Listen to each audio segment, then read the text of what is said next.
La voz del papel presenta. De la constancia del sabio. Lucio Anneo Séneca. Capítulo 1. No sin razón me atreveré a decir, oh amigo sereno, que entre los filósofos estoicos y los demás profesores de la sabiduría hay la diferencia que entre los hombres y las mujeres. Porque aunque los unos y los otros tratan de lo concerniente a la comunicación y compañía de la vida, los unos nacieron para imperar y los otros para obedecer. Los demás sabios son como los médicos domésticos y caseros, que aplican a los cuerpos medicamentos suaves y blandos, no curando como conviene, sino como les es permitido. Los estoicos, habiendo entrado en varonil camino, no cuidan de que parezca ameno a los que han de caminar por él. Tratan solo de librarlos con toda presteza de los vicios, colocándolos en aquel alto monte que de tal manera está encumbrado y seguro, que no solo no alcanzan a él las flechas de la fortuna, sino que aún les está superior. Los caminos a que somos llamados son arduos y fragosos, que en los llanos no hay cosa eminente, pero tras todo eso, no son tan despeñaderos como muchos piensan. Solas las entradas son pedregosas y ásperas, y que parece están sin senda. Al modo que sucede a los que de lejos miran las montañas, que se les representan ya quebradas y ya unidas, porque la distancia larga engaña fácilmente la vista. Pero en llegando más cerca, todo aquello que el engaño de los ojos había juzgado por unido, se va poco a poco mostrando dividido. Y lo que desde lejos parecía despenadero, se descubre en llegando ser un apacible collado. Poco tiempo a que hablando de Marco Catón te indignaste, porque eres mal sufrido de maldades, de que el siglo en que vivió no le hubiese llegado a conocer. Y que habiéndose levantado sobre los Césares y Pompeyos, le hubiesen puesto inferior a los vatinios. Parecíate cosa indigna que porque resistió una injusta ley le hubiesen despojado de la garnacha en el tribunal. Y que arrastrado por las manos de la parcialidad sediciosa, hubiese sido llevado desde el lugar donde oraba hasta el arco fabiano, sufriendo malas razones. Y ser escupido, con otras 1000 contumelias de aquella loca y desenfrenada muchedumbre. Respondite entonces que más justo era dolerte de la república, que de una parte la rendía Publio Clodio y de otra Vatinio y otros muchos ciudadanos, que corrompidos con la fiera codicia, no conocían que mientras ellos vendían la república, se vendían a sí mismos. Capítulo 2. Por lo que toca a Catón, te dije que no había para que te congojases, porque ningún sabio puede recibir injuria ni afrenta. Y que los dioses nos dieron a Catón por más cierto dechado de un varón sabio, que en los siglos pasados a Ulises o Hércules. Porque estos llamaron sabios nuestros estoicos por haber sido invictos de los trabajos, despreciadores de los deleites, y vencedores de todos peligros. Catón no llegó a manos con las fieras, que el seguirlas es de agrestes cazadores. Ni persiguió a los monstruos con fuego o hierro, ni vivió en los tiempos en que se pudo creer que se sostuvo el cielo sobre los hombros de un hombre. Mas estando ya el mundo en sazón, que desechada la antigua credulidad había llegado a entera astucia, peleó con el soborno y con otros infinitos males. Peleó con la hambrienta y ambiciosa codicia de imperar que tenían aquellos, a quien no parecía suficiente el orbe dividido entre los tres. Y solo Catón estuvo firme contra los vicios de la república, que iba degenerando y cayéndose con su misma grandeza, y en cuanto fue en su mano, la sostuvo, hasta que arrebatado y apartado se le entregó por compañero en la ruina, que mucho tiempo había detenido. Muriendo juntos él y la república, por no ser justos se dividiesen, pues ni Catón vivió en muriendo la libertad, ni hubo libertad en muriendo Catón. ¿Piensas tú que a tal varón pudo injuriar el pueblo porque le quitó el gobierno y la garnacha, y porque cubrió de saliva aquella sagrada cabeza? El sabio siempre está seguro, sin que la injuria o la afrenta le puedan hacer ofensa. Capítulo 3. Paréceme que veo tu ánimo, y que, encendido en cólera, te aprestas a dar voces, diciendo: estas cosas son las que desacreditan y quitan la autoridad a vuestra doctrina, prometéis cosas grandes, y tales, que no solo no se pueden desear, pero ni aun creer. Decís por una parte con razones magníficas que el sabio no puede ser pobre, y tras eso confesáis que suele faltarle esclavo, casa y vestido. Decís que no puede estar loco, y no negáis que puede estar enajenado, y a dar algunas razones poco compuestas, y todo aquello a que la fuerza de la enfermedad le diere audacia. Decís que el sabio no puede ser esclavo, y no negáis que puede ser vendido, y que ha de obedecer a su amo haciendo todos los ministerios serviles. Con lo cual, levantando en alto el sobrecejo, venís a caer en lo mismo que los demás, y solo mudáis los nombres a las cosas. Lo mismo sospecho que sucede en lo que decís, que el sabio no puede recibir injuria ni afrenta. Proposición hermosa y magnífica a las primeras apariencias.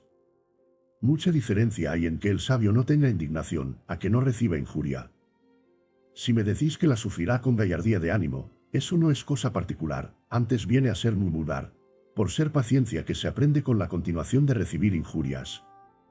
Pero si me decís que no puede recibir injuria, y en esto pretendéis decir que nadie puede intentar hacérsela, dígoos que dejando todos mis negocios me hago luego estoico. Yo no determiné adornar al sabio con honores imaginarios de palabras, sino ponerle en tal lugar, donde ninguna injuria se permite. ¿Será esto por ventura porque no hay quien provoque y tienta al sabio? En la naturaleza no hay cosa tan sagrada a quien no cometa algún sacrilegio. Pero no por eso dejan de estar en gran altura las divinas, aunque hay quien sin haber de hacer mella en ellas, acomete a ofender la grandeza superior a sus fuerzas. Yo no llamo invulnerable a lo que se puede herir, sino a lo que no se puede ofender. Daréte con un ejemplo a conocer al sabio. Puédese dudar de que las fuerzas no vencidas son más ciertas que las no experimentadas, pues éstas son dudosas, y las acostumbradas a vencer constituyen una indubitable firmeza. En esta misma forma juzga tú por de mejor caridad al sabio a quien no ofende la injuria, que al que nunca se le hizo. Yo llamaré varón fuerte aquel a quien no rinden las guerras, ni le atemorizan las levantadas armas de su enemigo. Y no daré este apellido al que entre perezosos pueblos goza descansado ocio. El sabio es a quien ningunas injurias ofenden. Y así no importa que le tiren muchas flechas, porque tiene impenetrable el pecho. Al modo que hay muchas piedras cuya dureza no se vence con el hierro, y el diamante ni puede cortarse, herirse ni mellarse, antes rechaza todo lo que voluntariamente se le opone. Y al modo que hay algunas cosas que no se consumen con el fuego, antes conservan su vigor y naturaleza en medio de las llamas. Y al modo que los altos escollos quebrantan la furia del mar, sin que en ellos se vean indicios de la crueldad con que son azotados de las olas. De esta misma suerte, el ánimo del varón sabio, estando firme y sólido, y prevenido de sus fuerzas, estará seguro de las injurias como las cosas que hemos referido. Capítulo 4. ¿Faltará por ventura alguno que intente hacer injuria al sabio? Intentarálo, pero no llegará a conseguirlo. Porque le hallará con tal distancia apartado del contacto de las cosas inferiores, que ninguna fuerza dañosa podrá alcanzar hasta donde él está. Cuando los poderosos levantados por su imperio, y los que están validos por el consentimiento de los que se les humillan intentaren dañar al sabio, quedarán sus acometimientos tan sin fuerza como aquellas cosas que con arco o ballesta se tiran en alto, que aunque tal vez se pierden de vista, vuelven abajo sin tocar en el cielo. ¿Piensas que aquel ignorante rey, que con la muchedumbre de saetas oscureció el día, llegó con alguna a ofender al sol, o que habiendo echado muchas cadenas en el mar, pudo prender a Neptuno? De la manera que las cosas divinas están exentas de las manos de los hombres, sin que la divinidad reciba lesión de aquellos que ponen fuego a sus templos, ni de los que forman sus simulacros, así todo lo que se intenta contra el sabio, proterva, insolente y soberbiamente, se intenta en vano. Dirás que mejor fuera que ninguno intentara hacerlo ofensa. Cosa dificultosa pretendes en desear inocencia en el linaje humano. Mayor interés fuera de los que quieren hacer injuria al sabio en no hacérsela, que el que tiene el sabio en no recibirla. Pero aunque se le haga, no la puede padecer. Antes juzgo que aquella sabiduría que entre las cosas que la impugnan se muestra tranquila es la que tiene más fuerzas. Al modo que es indicio de que el emperador se halla poderoso en armas y soldados cuando se juzga seguro en las tierras del enemigo. Separemos, si te parece, amigo sereno, la injuria de la afrenta. La primera es por su naturaleza más grave, y esta segunda más ligera, y solos los delicados la juzgan por pesara, y no siendo con ella damnificados, sino solamente ofendidos. Es tan grande el dejamiento y vanidad de los ánimos que son muchos los que piensan no les puede suceder cosa más acerba. Hallarás algún esclavo que quiera más ser azotado que abofeteado, y que juzgue por más tolerable la muerte que las palabras injuriosas. Porque hemos llegado ya a tan grande ignorancia, que no nos sentimos tanto de dolor, cuanto de su opinión, como los niños a quien ponen miedo la sombra, la deformidad de las personas y las malas caras, y les hacen llorar los nombres desapacibles a los oídos, y las amenazas de los dedos, y otras cosas de que, como poco próvidos, huyen. Capítulo 5. El fin de la injuria es hacer algún mal, pero la sabiduría no le deja lugar en que entre. Porque para ella no hay otro mal si no es la torpeza. la cual no tiene entrada donde una vez entraron la virtud y lo honesto. Según lo cual, es cosa cierta que no puede llegar la injuria al sabio, porque el padecer algún mal es lo que se llama injuria. Y el sabio no le padece, es evidencia de que no tiene que ver con él la injuria. Porque toda injuria es una cierta disminución del sujeto en quien cae. No siendo posible recibirla sin alguna pérdida, o en el cuerpo o en la dignidad, o en alguna de las cosas que están fuera de nosotros. Pero el sabio no puede perder cosa alguna, porque las tiene todas depositadas en sí mismo, sin haber entregado alguna a la fortuna, teniendo todos sus bienes en parte firme. Y contentándose con la virtud, que no necesita de las cosas fortuitas, y así, ni puede crecer ni menguar, porque lo que ha llegado a la cumbre no tiene a dónde pasar.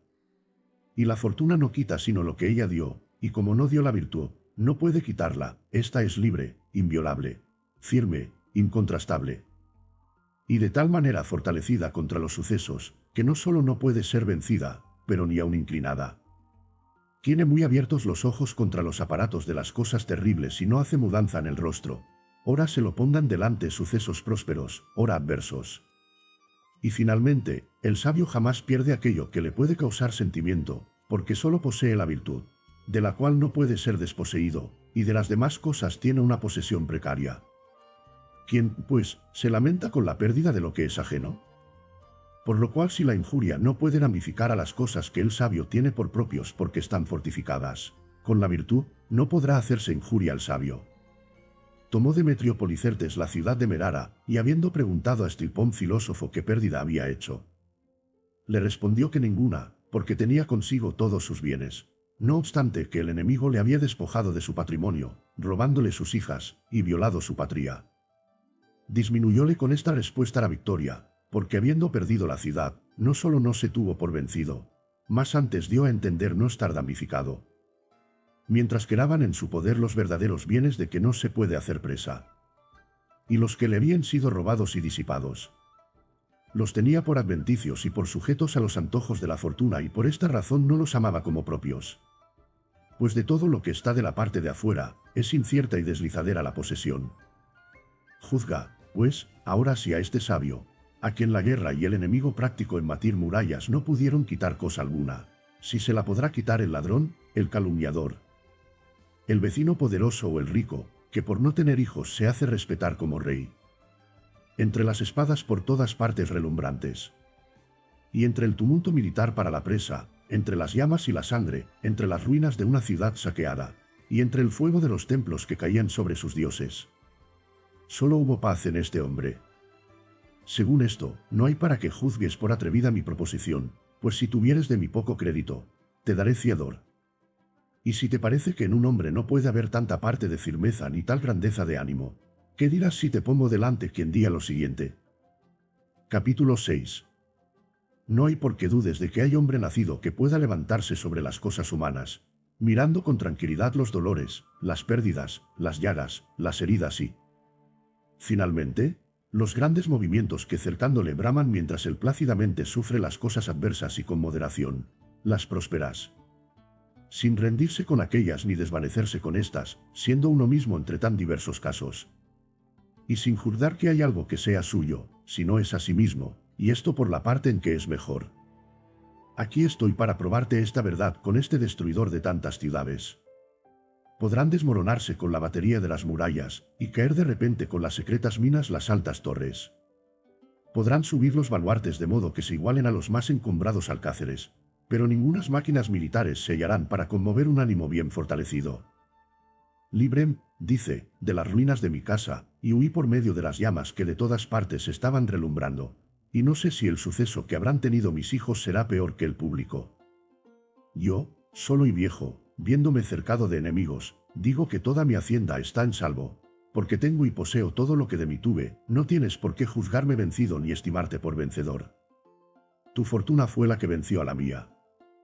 Yo ignoro dónde están aquellas cosas caducas que mudaron dueño, pero lo que a mí me toca, conmigo está y estará siempre.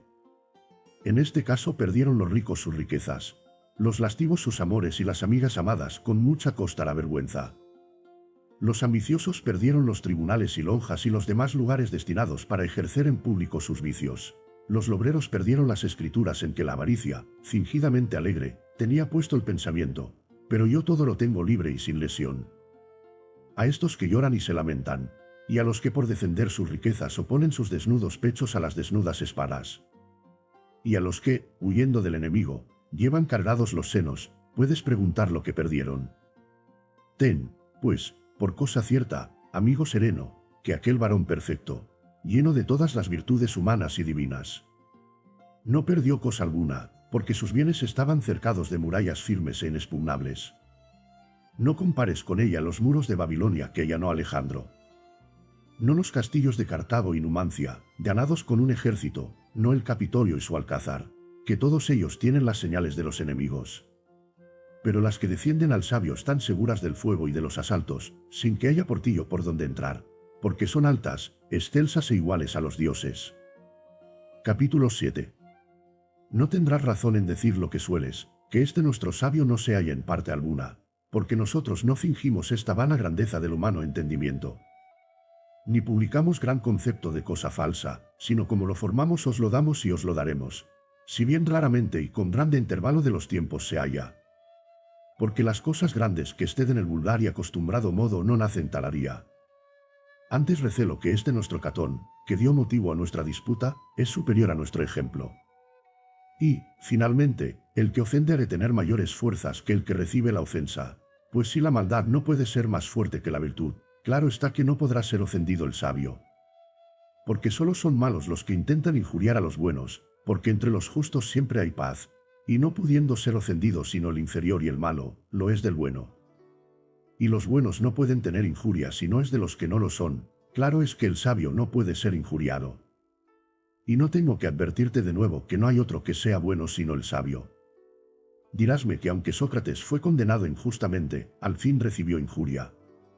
Para esto conviene que sepamos que puede suceder que alguno me haga injuria y que yo no la reciba, como si una persona, habiendo hurtado alguna cosa de mi granja, me la pusiese en mi casa. Este tal cometió hurto, pero yo no perdí cosa alguna, así, puede uno ser dañador sin hacer daño. Acuéstase un tasado con su mujer juzgando que es ajena, este será adúltero sin que lo sea la mujer. Dadle algún veneno que, mezclado con la comida, perdió la fuerza, pero con darme el veneno, aunque no me dañó, se hizo sujeto a la culpa. Y no deja de ser ladrón aquel cuyo puñal quedó frustrado con la ropa. Todas las maldades son perfectas cuanto a la culpa, aunque no se consiga el efecto de la obra. Pero hay algunas en tal modo unidas, que no puede estar lo uno sin lo otro. Yo procuraré hacer evidente lo que digo. Puedo mover los pies sin correr, pero no puedo correr sin moverlos. Puedo estar en el agua sin nadar, pero no puedo nadar sin estar en el agua. De esta calidad es lo que trato. Si recibí la injuria, es fuerza que se hiciese. Pero no es fuerza que por haberse hecho la haya yo recibido, porque pueden haberse ofrecido muchas cosas que hayan apartado la injuria. Y como algunos sucesos pueden detener la mano levantada y apartar las saetas disparadas, si puede haber alguna cosa que repela cualesquier injurias, deteniéndolas, de modo que aunque sean hechas no sean recibidas. De más de esto, la justicia no puede sufrir lo injusto, por no ser compatibles dos contrarios. Y la injuria no puede hacerse si no es con justicia. Capítulo 8. No hay de que te admires cuando te digo que ninguno puede hacer injuria al sabio, pues tampoco le puede nadie aprovechar, porque al que lo es, ninguna cosa le falta que pueda recibir en lugar de dádiva, y el mano no puede dar cosa alguna al sabio. Porque para que pueda dar, ha menester tener, y es cosa cierta que no tiene cosa de que el sabio pueda tener gusto en recibirla, según lo cual, ninguno puede ofender ni beneficiar al sabio, al modo que las cosas divinas ni desean ser ayudadas, ni pueden en sí ser ofendidas. El sabio está muy próximo a los dioses, y excepto en la mortalidad, es semejante a Dios, y el que camina y aspira a cosas excelsas, reguladas con razón, intrépidas y que con igual y concorde curso corren, y a las seguras y benignas, habiendo nacido para el bien público, siendo saludable a sí y a los demás. Este tal no deseará cosa humilde. Y el que, estribando en la razón, pasare por los casos humanos con ánimo divino, de ninguna cosa se lamentará. ¿Piensas que digo solamente que no puedo recibir injuria de los hombres? Pues digo que ni aun de la fortuna, la cual siempre que con la virtud tuvo encuentro salió inferior. Si aquello de donde para amenazarnos no pueden pasar las airadas leyes o los crueles dueños, Y aquello donde se acaba y termina el imperio de la fortuna lo recibimos con ánimo plácido, igual y alegre, conociendo que la muerte no es mal. Conoceremos por la misma razón que tampoco es injuria. Y con eso llevaremos con más facilidad todas las demás cosas, los daños, los dolores, las afrentas, los destierros, las faltas de los padres y las heridas. Todas las cuales cosas, aunque cerquen al sabio, no le anegan, ni todos sus acometimientos le entristecen. Y si con moderación sufre las injurias de la fortuna, con cuanta mayor sufrirá las de los hombres poderosos, sabiendo que son las manos con que ella obra. Capítulo 9. Finalmente, el sabio sufre todas las cosas, al modo que pasa el invierno, el rigor y la destemplanza del cielo, y como los calores y enfermedades y las demás cosas que penden de la suerte. Y no juzga de cualquiera que lo que hace lo guía por consejo, que éste solo se halla en el sabio, que en los demás no hay consejos, sino en daños, asechanzas y movimientos pálidos del ánimo, atribuyéndolo todos los casos. Porque todo lo que es casual y fortuito, si se enfurece y altera, es fuera de nosotros. Y piensas también que aquellos por quien se nos dispone algún peligro tienen ancha materia las injurias. Ya con testigos supuestos, ya con falsas acusaciones, ya irritando contra nosotros los movimientos de los poderosos. Con otros 1000 latrocinios que pasan aún entre los de ropas largas, teniendo también por injuria si se les quita su ganancia o el premio mucho tiempo procurando. Si les salió incierta la herencia solicitada con grandes diligencias, quitándoseles la gracia de la casa que les había de ser provechosa. Pues todo esto lo desprecia el sabio, porque no sabe vivir en esperanza o en miedo de lo temporal. Añade a esto que ninguno recibe injurias sin alteración de ánimo, porque cuando la suerte se perturba, y el varón levantado carece de perturbación por ser templado y de alta y plácida quietud. Y si la injuria tocara al sabio, conmoviérale e inquietárale, siendo cierto que carece de la ira injusta que suele despertar la apariencia de injuria, porque sabe no puede hacérsele. Por lo cual, hallándose firme y alegre y en continuo gozo, de tal manera no se congoja con las ofensas de los hombres, que la misma injuria y aquello con que ella quiso hacer experiencia del sabio tentando su virtud, se hallan frustrados. Ruegos que favorezcamos este intento y que le asistamos con equidad de ánimo y oídos. Y no porque el sabio se exime de la injuria se disminuye algún tanto vuestra desvergüenza o vuestros codiciosísimos deseos, ni vuestra temeridad o soberbia. Porque quedando en pie vuestros vicios, queda en su ser esta libertad del sabio. No decimos que vosotros no tenéis facultad de hacerle injuria, sino que él echa por alto todas las injurias y que se defiende con paciencia y grandeza de ánimo. De esta suerte vencieron muchos en las contiendas sagradas, fatigando con perseverante paciencia las manos de los que los herían. De este mismo género juzga tú la paciencia y sabiduría de aquellos que, con larga y fiel costumbre, alcanzaron fortaleza para sufrir y para cansar cualesquier enemigas fuerzas. Capítulo 10. Pues hemos tratado de la primera parte, pasemos a la segunda, en la cual refutaremos la afrenta con algunas razones propias y con otras comunes. La contumelia es menor que la injuria, y de ella nos podemos quejar más que vendarla, y las leyes no la juzgan digna de castigo. La humildad mueve este afecto del ánimo que se encoge por algún hecho o dicho contumelioso. No me admitió hoy fulano, habiendo admitido a otros, o no escuchó mis razones, o en público se rió de ellas.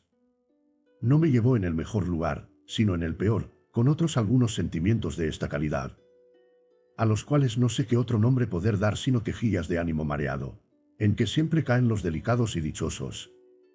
Porque a los que tienen mayores cuidados no les queda tiempo para reparar en semejantes impertinencias. Los entendimientos que de su natural son flacos y mujeriles y que con el demasiado ocio lo zanean, como carecen de verdaderas injurias se alteran con estas, cuya mayor parte consiste en la culpa de quien las interpreta. Finalmente, el que se altera con el agravio hace demostración que ni tiene cosa alguna de prudencia ni de confianza, y así se juzga despreciado. Y este remordimiento no sucede sin un cierto abatimiento de ánimo, rendido y desmayado. El sabio, de ninguno puede ser despreciado, porque, conociendo su grandeza, se persuade a que nadie tiene autoridad de ofenderle.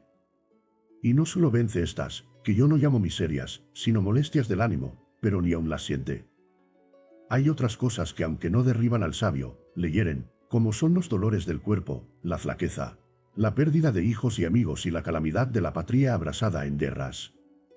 No niego que el sabio siente estas cosas, porque no le doy la dureza de las piedras o del hierro, pero tampoco fuera virtud sufrirlas no sintiéndolas.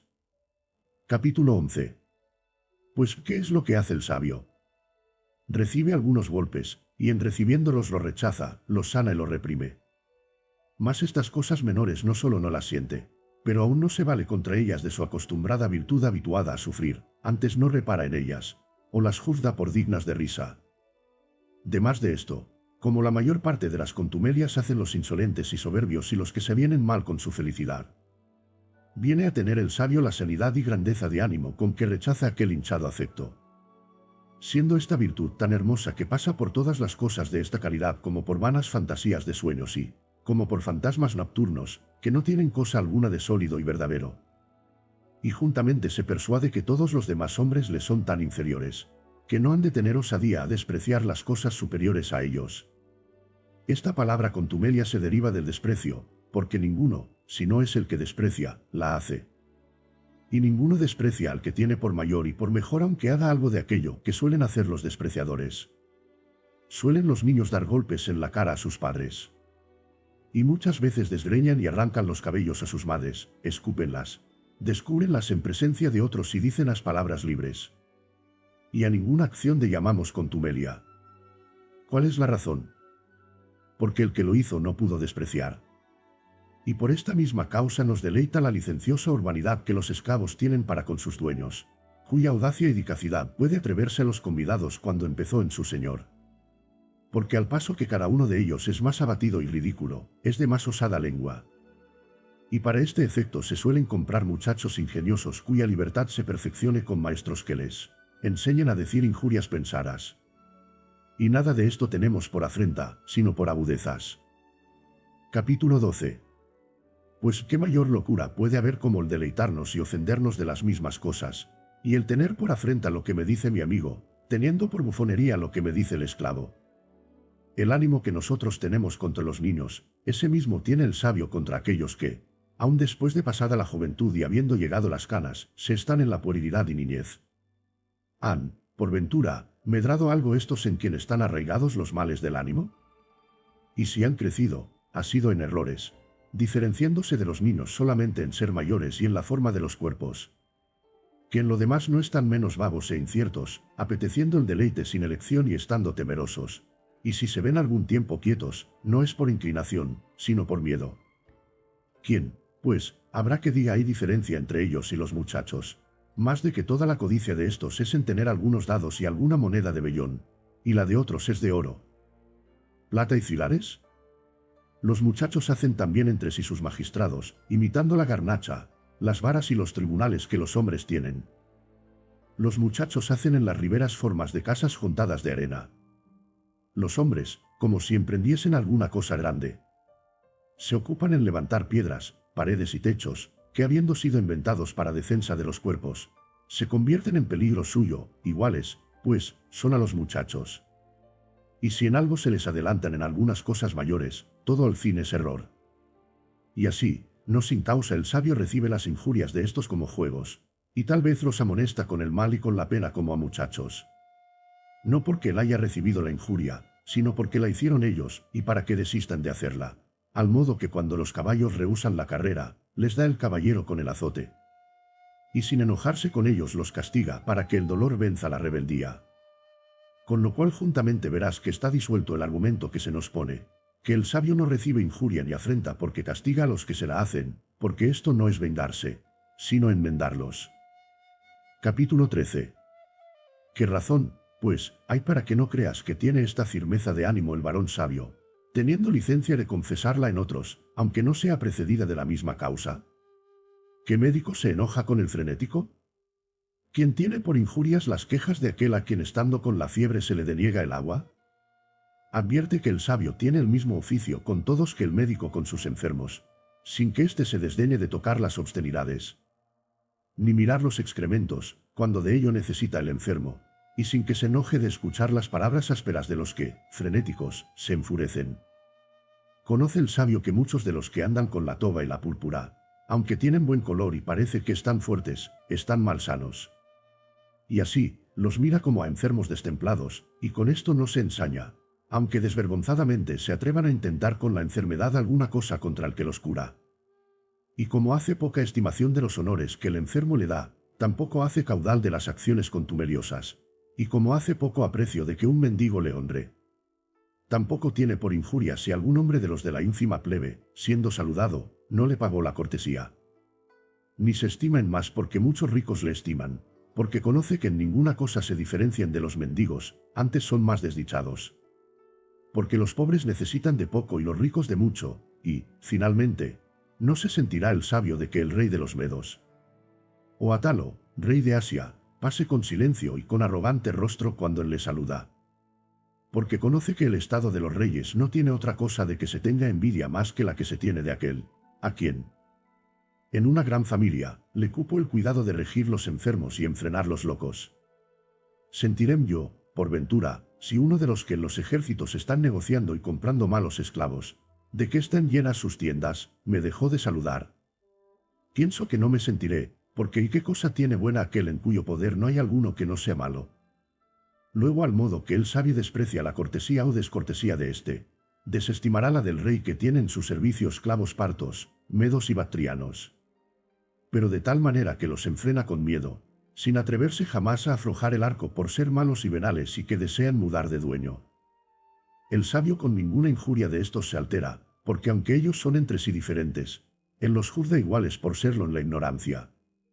Porque si una vez se abatiese tanto que se alterase con la injuria o contumelia, jamás podría tener seguridad, siendo esta el principal caudal de un sabio, el cual nunca cometerá tal error, que vengándose de la injuria, venga a dar honor al que la hizo. Siendo consecuencia necesaria el recibirse con alegría el honor de aquel de quien se sufre molestamente el agravio. Capítulo 14. Hay hombres tan mentecatos que juzgan pueden recibir afrenta de una mujer.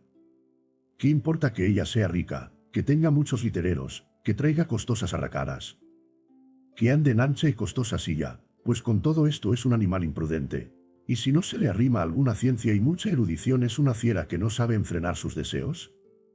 Hay algunos que llevan impacientemente el ser impedidos de los criados guedejudos que los acompañan, y tienen por afrenta el hallar dificultad en los porteros y soberbia en el que cuida de las visitas o sobrecejo en el camarero. Oh, como conviene despertar la risa en estas ocasiones, y cómo se debe henchir de deleite el ánimo cuando en su quietud contempla los errores ajenos. Pues ¿qué se ha de hacer? No ha de llegar el sabio a las puertas guardadas por un áspero y desabrido portero. Si le obligare algún taso de necesidad, podrá experimentar el llegar a ellas, amansando primero con algún regalo al que las guarda como perro mordedor, sin reparar en hacer algún gasto, para que le dejen llegar a los umbrales, y considerando que hay muchos puentes donde se para el tránsito, no se indignará de parar algo, y perdonará al que tiene a su cargo esta cobranza, séase quien se fuere, pues vende lo que está expuesto a venderse. De corto ánimo es el que se muestra ufano porque habló con libertad al portero y porque le rompió la vara y se entró al dueño y le pidió que lo mandase castigar. El que porfía se hace competidor, y aunque venza ya se hizo igual. ¿Qué hará, pues, el sabio cargado de golpes?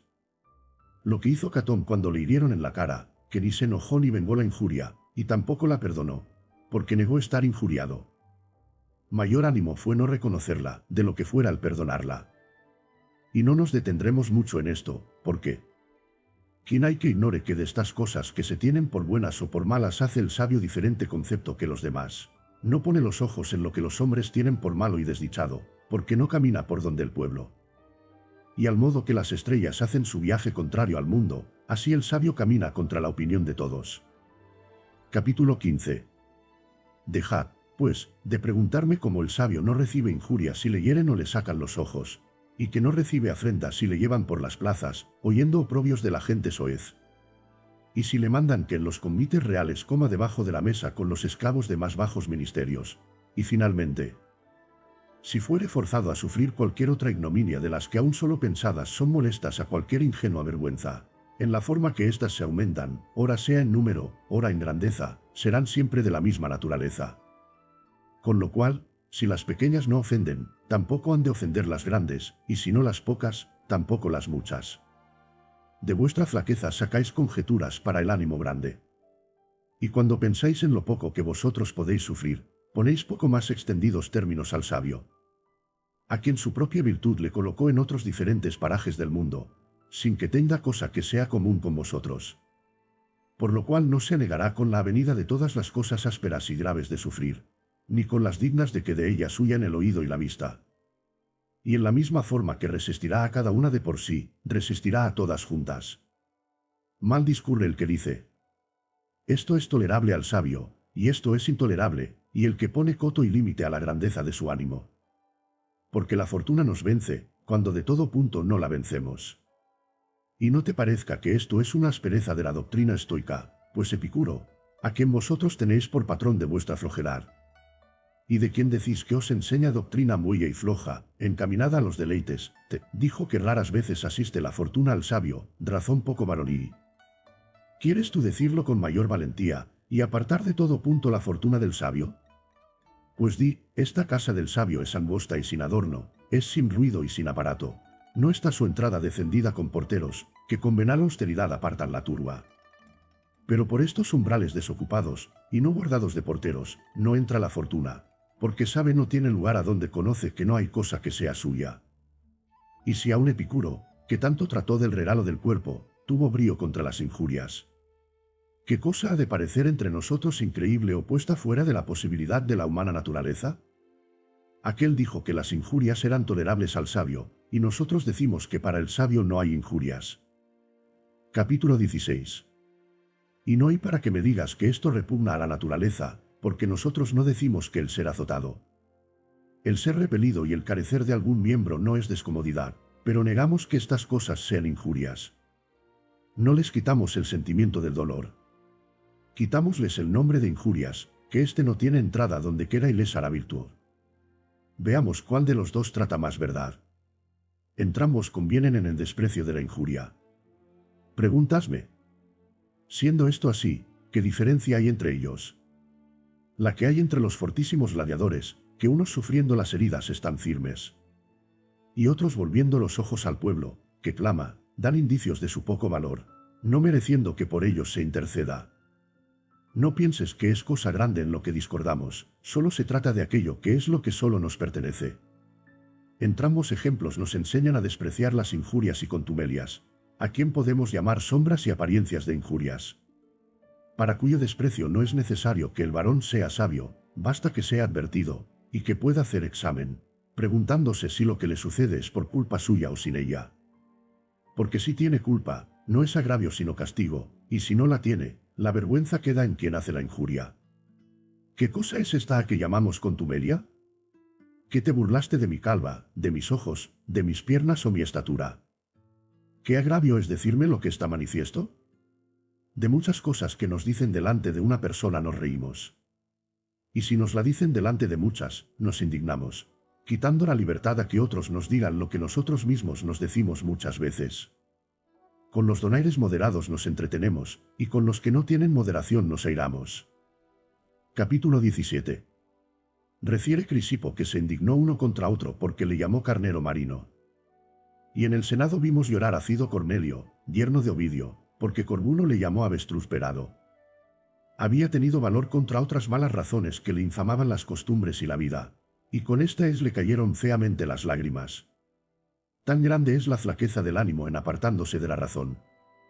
¿Qué diremos de que nos damos por ofendidos si alguno remeda nuestra habla y nuestros pasos o si declara algún vicio nuestro en la lengua o en el cuerpo? Como si estos defectos se manifestaran más con remedar los otros, que con tenerlos nosotros. Muchos oyen con sentimiento la vejez y las canas a que llegaron con deseos. Otros se ofendieron de que les notaron su pobreza, escondiéndola de los otros cuando entre sí se lamentan de ella. Según lo cual, a los licenciosos que con decir pesadumbres tratan de hacerse graciosos, se les quitará la materia si tú, voluntaria y anticipadamente, que adelantares a decirte lo que ellos te podrán decir, porque el que comienza a reírse de sí, no da lugar a que otros lo hagan. Hay memoria de que Batiño, hombre nacido para risa y aborrecimiento, fue un truhán, donairoso y decidor. Y solía el decir mucho mal de sus pies, y de su garganta llena de lamparones, con lo cual se libró de la fisga de sus émulos, aunque tenía más que enfermedades. Y entre otros, se escapó de los donaires de Cicerón. Si aquel con la desvergüenza, y con los continuos oprobios con que se habituó a no avergonzarse, pudo conseguirlo, ¿Por qué no ha de alcanzar el que con estudios nobles y con el adorno de la sabiduría hubiere llegado a alguna perfección? Añade que es un cierto género de venganza quitar al que quiso hacer la injuria el deleite de ella. Suelen los que las hacen decir: desdichado de mí, pienso que no lo entendió, porque el fruto de la injuria consiste en que se sienta y en la indignación del ofendido. Y demás de esto, no hayas miedo que falte otro igual que te vengue. Capítulo 18. Entre los muchos vicios de que abundaba Cayo César, era admirablemente notado en ser insigne en picar a todos con alguna nota, siendo en materia tan dispuesta para la risa. Porque era tal su pálida fealdad, que daba indicios de locura, teniendo los torcidos ojos escondidos debajo de la arrugada frente, con grande deformidad de una cabeza calva destituida de cabellos, y una cerviz llena de cerdas, las piernas muy flacas, con mala hechura de pies. Y con todas estas faltas sería proceder en infinito si quisiese contar las cosas en que fue desvergonzado para sus padres y abuelos y para todos estados. Referiré solo lo que fue causa de su muerte. Tenía por íntimo amigo a Asiático Valerio, varón feroz y que apenas sabía sufrir ajenos agravios. A este, pues, le objetó en alta voz en un convite y una conversación pública, cuál era su mujer en el acto venéreo.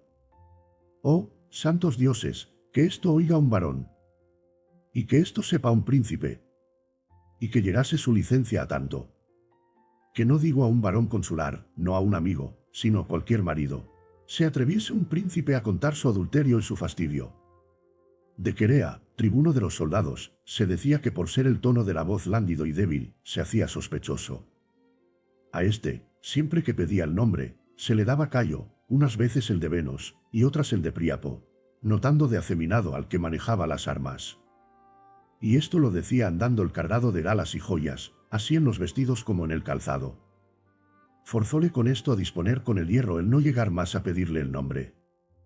Este fue el primero que levantó la mano entre los conjurados, él le derribó de un golpe la media cerviz, y luego llegaron infinitas espadas a vengar las públicas y particulares injurias.